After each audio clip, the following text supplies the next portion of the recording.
लोहे की दुकान में अपने पिता के साथ काम कर रहे एक बालक ने अचानक ही अपने पिता से पूछा, पिताजी, इस दुनिया में मनुष्य की क्या कीमत होती है? पिताजी एक छोटे से बच्चे से ऐसा गंभीर सवाल सुनकर हैरान रह गए।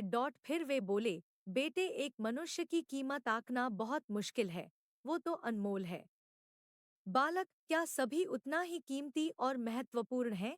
पिताजी, हाँ बेटे। बालक कुछ समझा नहीं। उसने फिर सवाल किया, तो फिर इस दुनिया में कोई गरीब तो कोई अमीर क्यों है? किसी की कम रिस्पेक्ट तो किसी की ज्यादा क्यों होती है? सवाल सुनकर पिताजी कुछ देर तक शांत रहे और फिर बालक से स्टोर रूम में पड़ा एक लोहे का रॉड लाने को कहा। रॉड लाते ही पिताजी ने पूछा, इसकी क्या कीमत होगी? बालक, 200 रुपए। पिताजी, अगर मैं इसके बहुत से छोटे छोटे कील बना दूं तो इसकी क्या कीमत हो जाएगी? बालक कुछ देर सोचकर बोला, तब तो ये और महंगा बिकेगा, लगभग 1000 रुपए का। पिताजी, अगर मैं इस लोहे से घड़ी के बहुत सारे स्प्रिंग बना दूं तो? बालक कुछ देर गणना करता रहा और फिर एकदम से उत्साहित होकर बोला, तब तो इसकी कीमत बहुत ज्यादा हो जाएगी।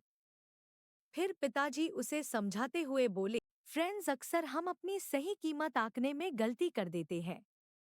हम अपनी प्रेजेंट स्टेटस को देखकर अपने आप को वैल्यूलेस समझने लगते हैं। लेकिन हमें हमेशा अथाह शक्ति होती है। हमारा जीवन हमेशा संभावनाओं से भरा होता है। हमारी जीवन में कई बार स्थितियां अच्छी नहीं होती है, पर इससे हमारी वैल्यू कम नहीं होती है। मनुष्य के रूप में हमारा जन्म इस दुनिया में हुआ है, इसका मतलब है हम बहुत स्पेशल और इम्पोर्टेंट हैं। हमें हमेशा अपने आप को इम्प्रूव करते रहना चाहिए और अपनी सही कीमत प्राप्त करने की दिशा में बढ़ते रहना चाहिए।